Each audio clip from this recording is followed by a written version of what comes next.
Tuhan yang Maha Esa, kami atas rahmat dan karunia pada hari ini kita dapat berkumpul di sini untuk sama-sama mengulas mengenai apa itu virus influenza tipe A. Tidak lupa kita sanjungkan salawat serta salam kepada Nabi besar kita Muhammad Sallallahu Alaihi Wasallam. Semoga beliau syafaatnya yang kita harapkan di akhir-akhir nanti. Sebelumnya, apakah dari teman-teman sekalian sudah mengetahui apa itu virus influenza tipe A? Mungkin sebagian orang belum mengerti apa itu virus influenza tipe A. Untuk mengulasnya lebih lanjut, maka saya akan coba menjelaskannya nanti. Tapi sebelumnya coba kita explain dulu ya. Tanpa mengurangi rasa hormat, saya mohon untuk pada hari ini undangan juga seluruh lapisan masyarakat untuk berdiri sejenak. Jadi kita akan speaking dulu.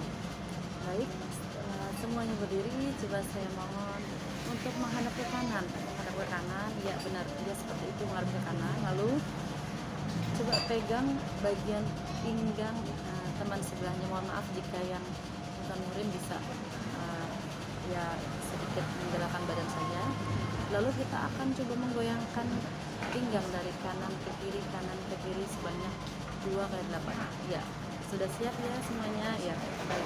1, 2, 3, 4, 5, 6, 7, 8. 1, 2, 3, 4, 5, 6, 7, 8. Baik. Gimana? Seru nggak nih? Boleh. Apa mau ulang lagi nih? Boleh. Ya, yuk. 1, 2, 3, 4, 5, 6, 7, 8. 1, 2, 3, 4, 5, 6, 7, 8. Ya benar. Nah seperti itu. Jadi gimana?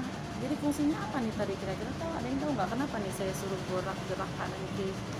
Nah itu tuh sebenarnya termasuk upaya meningkatkan imun nggak sih?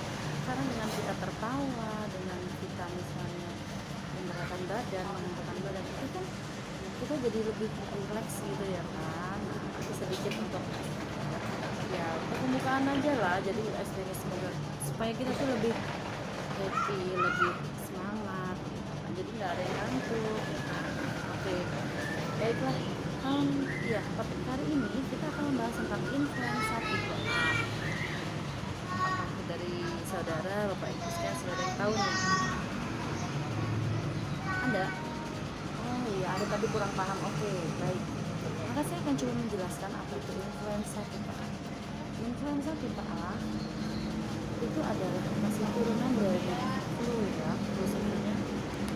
Baiklah, untuk lebih jelasnya saya coba mengupas ya apa sih virus influenza tipe A ini. Dan saya akan coba memaparkannya. Influenza tipe A adalah salah satu penyakit yang mudah menyebar dari hewan ke manusia. Seperti sebelumnya ada virus flu babi yaitu H1N1 atau ada juga virus H3N2. Sebelumnya pernah ada di tahun 2019 yaitu COVID-19 itu sangat menjadi pengaruh bagi global karena apa? Karena virusnya menyebar dengan cepat, menular antara manusia ke manusia, dan pada saat itu dapat diperburuk dengan kondisi kesehatan si penderita yang sudah memiliki riwayat penyakit sebelumnya, khususnya di penyakit pernapasan. Gejalanya biasanya ini menyerang di bagian tenggorokan, misalnya sakit tenggorokan, batuk, pilek, sakit kepala, bahkan ada yang sampai nyeri otot. Saya sendiri pun pernah mengalami ketika saya merasa sehat, saya tidak mengontrol makan, tidak menjaga kualitas air minum saya juga. Di tengah musim peralihan itu tiba-tibanya saya bisa tiba-tiba merasa nyeri otot sampai di bagian tangan, kaki, khususnya daerah wajah itu sangat terasa nyeri sekali. Ditambah dengan flu, pilek yang tidak terlalu. Pada saat itu saya tidak ada gejala batuk, tapi nyeri otot itu luar biasa sekali sampai akhirnya demam berhari-hari dan tidak sembuh dengan resep dokter yang sudah sebelumnya saya periksa. Akhirnya diputuskan untuk menjalani proses opnam ya. Setelah rawat inap itu opnam selama 4-5 hari, baru tuh tubuh saya merasa lebih enakan. Tapi itu juga tidak serta-merta langsung sembuh, bisa aktivitas seperti biasa. Ada efek lemas yang agak berkepanjangan ya selama 2 minggu itu. Jadi memang seperti penyakit ini sebelumnya yang saya tidak pernah rasakan gitu. Karena di wajah, di bagian hidung khususnya, di bagian pipi, nah di atas ini alis ini bulu mata itu terasa pening sekali gitu, sakit gitu. Sakitnya sampai yang benar-benar saya butuh obat pereda nyeri. Karena jika tidak itu saya tidak bisa seperti memelekkan mata saya gitu. Kalau saya nggak bisa. Kembali ke kita tadi ya, influenza tipe A. Jadi menurut Badan Pusat Statistik Provinsi Lampung, ternyata influenza merupakan 10 dari penyakit terbanyak yang diderita oleh penduduk di Provinsi Lampung ini. Misalnya saja pada tahun 2022 maksud saya, itu ada sekitar 280 ribuan orang terjangkit, dan itu menjadikan penyakit influenza itu penyakit terbanyak kedua se-Provinsi Lampung. Dan pada tahun 2023 ada 350 ribuan orang yang terjangkit influenza, menjadikannya penyakit ketiga terbanyak di Provinsi Lampung. Dan pada tahun 2024 influenza menjadi 360 ribuan orang yang menjadi penyakit terbanyak pertama di Provinsi Lampung yang diderita masyarakatnya. Pada kenyataannya belakangan ini, influenza ternyata berkembang menjadi suatu virus lagi, dan adanya influenza tipe A. Dan berbagai daerah juga terjangkit ya, jadi bukan hanya di Lampung gitu. Terutama penyakit ini merebak di peralihan musim pancaroba antara panas ke dingin, musim panas ke musim hujan atau hujan ke musim panas gitu. Cuaca yang tidak menentu ini menjadi salah satu penyebab adanya berkembangnya virus ini. Daya tahan tubuh kita yang menurun, kurangnya olahraga, kurangnya minum air putih, atau kurangnya makanan yang bergizi itu juga mendorong memperparah kondisi biasanya. Gejalanya yang dari ringan ke berat itu bervariasi sekali. Tapi khususnya untuk Provinsi Lampung ini, memang khususnya di Kota Bandar Lampung itu virus tipe A itu seperti ini sudah sangat merata gitu, dari kalangan anak-anak balita, dari usia sekolah atau dari dewasa, bahkan lansia itu merasakan. Biasanya dari misalnya ada nih satu yang terjangkit di rumah, itu biasanya dia menyebar, tidak hanya satu orang saja, tapi sampai seisi rumah itu, anggota keluarga itu biasanya kebagian semua. Nah, inilah yang menjadikan si virus ini biasanya menjadi wabah baru dan sangat mengganggu aktivitas warga, khususnya Kota Bandar Lampung ini. Untuk penyakit influenza tipe A ini sangat rawan dan berisiko untuk anak-anak, biasanya di kalangan anak-anak juga lansia yang daya tahan tubuhnya belum seberapa. Untuk anak-anak mungkin mereka lebih merinding atau menangis gitu, karena mereka nggak bisa mengungkapkan apa sih yang sebenarnya mereka rasakan. Itu hanya mereka merasa kenapa sih badan ini kok sakit semua gitu. Dan untuk lansia biasanya rawan dikarenakan sudah ada penyakit yang diderita sebelumnya, ditambah misalnya penyakit gula, penyakit jantung, atau penyakit tekanan darah tinggi. Karena sakit nyeri yang diakibatkan dari gejala influenza tipe A ini bisa meningkatkan tensi darah mungkin ya. Karena untuk saya yang di usia sekarang ini saja itu tidak tahan gitu, rasa sakit nyeri di wajah, di otot itu ya. Oke. Baik, itu untuk gejala-gejala awal yang sebelumnya saya ketahui ya. Tapi dari data yang saya himpun di media online, bahwa virus ini mengalami peningkatan dari tahun ke tahun. Misalnya nih, sebelumnya yang 250 ribu orang, terus menjadi 280 ribu sampai mendekati 400 ribu gitu. Nah, ini yang saya kenapa coba saya bahas di sini, karena memang merata virus ini menyebarnya merata gitu di Bandar Lampung kan. Untuk mengetahuinya kita kan lebih baik untuk menanggulanginya kita lebih baik mencegah kan, daripada kita mengatasi. Untuk mencegah kita harus tahu dulu nih gimana sih cara penularan virus ini. Untuk penyakit influenza tipe A ini sangat rawan dan berisiko untuk anak-anak, biasanya di kalangan anak-anak juga lansia yang daya tahan tubuhnya belum seberapa. Untuk anak-anak mungkin mereka lebih merinding atau menangis gitu, karena mereka nggak bisa mengungkapkan nih apa sih yang sebenarnya mereka rasakan. Itu hanya mereka merasa kenapa sih badan ini kok sakit semua gitu. Dan untuk lansia biasanya itu rawan dikarenakan sudah ada penyakit yang diderita sebelumnya, ditambah misalnya penyakit gula, penyakit jantung, atau penyakit tekanan darah tinggi. Karena sakit nyeri yang diakibatkan dari gejala influenza tipe A ini bisa meningkatkan tensi darah mungkin ya. Karena untuk saya yang di usia sekarang ini saja itu tidak tahan gitu, rasa sakit nyeri di wajah, di otot itu ya. Oke. Baik, itu untuk gejala-gejala awal yang sebelumnya saya ketahui ya. Tapi dari data yang saya himpun di media online, bahwa virus ini mengalami peningkatan dari tahun ke tahun. Misalnya nih, sebelumnya yang 250.000 orang, terus menjadi 280.000 sampai mendekati 400.000 gitu. Nah, ini yang saya kenapa coba saya bahas di sini, karena memang merata gitu. Merata virus ini menyebarnya merata gitu di Bandar Lampung ini kan. Untuk mengetahuinya kita kan lebih baik untuk menanggulanginya kita lebih baik mencegah kan daripada kita mengatasi. Untuk mencegah kita harus tahu dulu nih gimana sih cara penularan virus ini.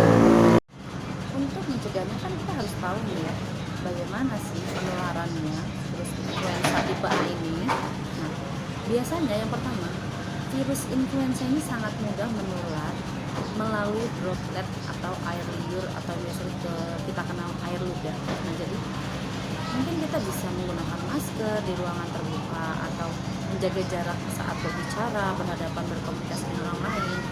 Karena droplet ini, air liur ini, saat kita bersin misalnya itu bisa menyembur bisa 2 meter jarak, dan kuman itu sangat menyebar cepat gitu, dari tidak hanya melalui orang, tapi bisa melalui benda atau apapun yang sering kita pegang nih, misalnya gadget, misalnya tisu, atau kita sekitar misalnya kita lagi di ruang makan nih ada sendok atau apa peralatan makan. Nah itu pentingnya. Jadi kita tuh disarankan untuk menjaga jarak, menggunakan masker di ruang terbuka, dan jangan lupa untuk sering mencuci tangan. Jadi khususnya setelah bersin itu kita segera deh cuci tangan, karena di dalam di tangan kita itu pasti banyak terkandung kuman yang pastinya bisa menyebarkan virus ini. Sangat sayang sekali ya jika keteledoran kita ini membahayakan orang lain. Yang kedua, influenza tipe A itu bisa menular melalui kontak mata langsung. Nah, kontak langsung sini misalnya bersentuhan tangan, misalnya bersentuhan tuh anggota tubuh, terus mohon maaf misalnya berciuman, mohon maaf misalnya terlalu dekat, itu berpelukan. Nah itu bisa tuh menjadi sarana untuk penularan virusnya, yang mana kita sendiri tuh kadang-kadang nggak sadar ya gerakan apa sih yang kita lakukan kok bisa kita tertular. Misalnya dari daun pintu, tangkai pintu itu kita pegang, kita setelah bersinggah cuci tangan terus kita pegang, atau berjabat tangan. Virus ini tuh menyebar cepat sekali, jadi sulit ya dihindari. Jika kita sudah mengetahui nih bagaimana cara penularannya, kita bisa tahu nih bagaimana sih supaya kita terhindar. Pencegahannya seperti apa? Nah, ini yang akan kita bahas untuk selanjutnya ya. Pencegahannya itu seperti yang saya katakan tadi. Jadi menjaga jarak. Misalnya nih, Anda sudah mengetahui nih ada seseorang yang memiliki gejala sakit pernapasan. Anda coba mengambil jarak misalnya 1 meter. Terus yang kedua ada menutup mulut dan hidung menggunakan masker misalnya. Ketika kita saat bersih menggunakan tisu, atau misalnya kita nggak sempat nih pegang tisu, kita menggunakan tangan, kita menutup dulu area mulut kita sama hidung kita ketika kita bersih atau batuk. Setelah itu segeralah mencuci tangan dengan prosedur cuci tangan yang baik dan benar, tentunya di air mengalir dan menggunakan sabun. Jadi jangan hanya cuci tangan saja, jadi kita harus cuci tangan benar-benar ya, dari lapisan dalam, lapisan luar, sela-sela jari, di air mengalir, dan tidak lupa menggunakan sabun. Biasakan untuk tidak menyentuh wajah sebelum Anda mencuci tangan. Jadi misalnya nih biasanya ada nih nih bunda-bundanya atau ayah-ayahnya yang di sini nih gemes nih ngeliat anak-anak atau apa, tiba-tiba mencubit. Itu jangan. Sedangkan bunda ini kadang nggak tahu nih tangan bunda ini habis pegang apa, belum cuci tangan. Nah, itu sebaiknya ya dihindari dulu. Biasakan juga untuk mencuci tangan setelah melakukan aktivitas apapun ya. Terus lalu apa sih yang kita bisa lakukan untuk mencegah penularan ini? Dari diri kita sendiri kita perlu menjaga daya tahan tubuh kita dengan cara apa? Berolahraga secara rutin minimal 2 kali seminggu gitu. Kalau saya sendiri sih biasanya itu jogging pagi hari itu minimal 30 sampai 1 jam dengan tidak berhenti. Jadi kita tuh otomatis berkeringat. Lalu yang kedua, lakukan pola hidup bersih yaitu PHBS. Mencuci tangan dengan sabun di air mengalir, mencuci tangan sebelum dan sesudah makan, minum vitamin, makanan yang bergizi, minum banyak air putih, hindari aktivitas berlebihan di tempat umum yang sekiranya ada nih gerombolan sekumpulan yang bakal bikin sakit penyakit ini mudah menyebar. Jadi hindari kerumunan maksudnya di sini. Jangan lupa yang ketiga, gunakan masker saat berpergian atau di keramaian untuk menghindari penyebaran virus ini terhadap orang lain. Yang keempat, hindari kontak dekat jika Anda memang mengetahui seseorang tersebut sedang terjangkit flu. Biasakan untuk tidak menyentuh wajah sebelum Anda mencuci tangan. Jadi, misalnya nih, biasanya ada nih bunda-bundanya atau ayah-ayahnya yang di sini nih gemes nih ngeliat anak-anak atau apa, tiba-tiba mencubit. Itu jangan. Sedangkan bunda ini kadang nggak tahu nih tangan bunda ini habis pegang apa, belum cuci tangan. Nah, itu sebaiknya ya dihindari dulu.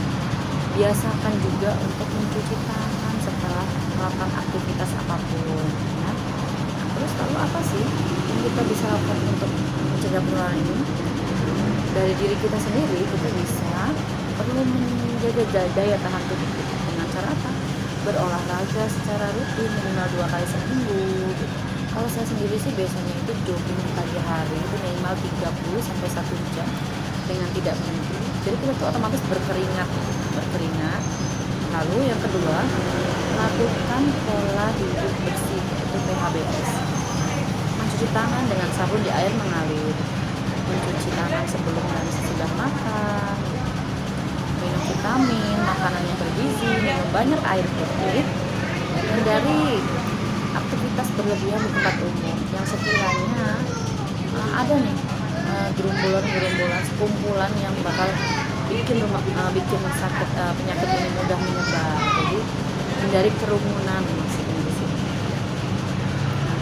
Jangan lupa yang ketiga, gunakan masker saat berpergian atau di keramaian untuk menghindari penyebaran virus ini terhadap orang lain. Yang keempat, hindari kontak dekat jika Anda memang mengetahui seseorang tersebut sedang terjangkit flu. Yang saya harapkan ini bermanfaat ya bagi Anda, bapak-bapak, ibu-ibu, anak teman-teman, rekan semuanya yang ada di sini. Bagaimanapun kesehatan adalah kunci kehidupan kita, yang masa lalu, masa kini, dan masa yang akan datang.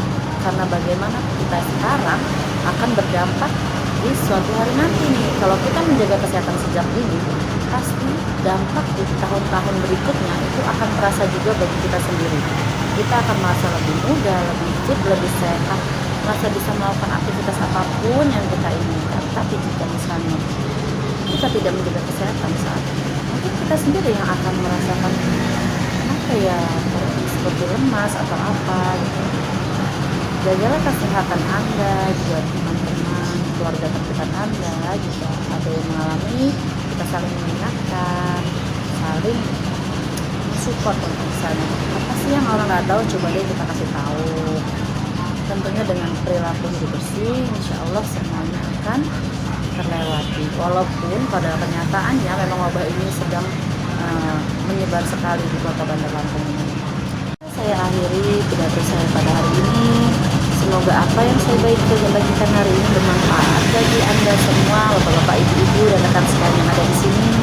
Semoga kita selalu dalam lindungan Allah Subhanahu wa Ta'ala. Semoga kita selalu diberikan kesehatan dimanapun, kapanpun, sampai kapanpun. Amin. Jika ada salah kata dalam penyampaian atau penjelasan tadi, saya mohon maaf. Pada Allah saya mohon ampun. Saya akhiri. Wabillahi taufiq wal hidayah. Wassalamualaikum warahmatullahi wabarakatuh.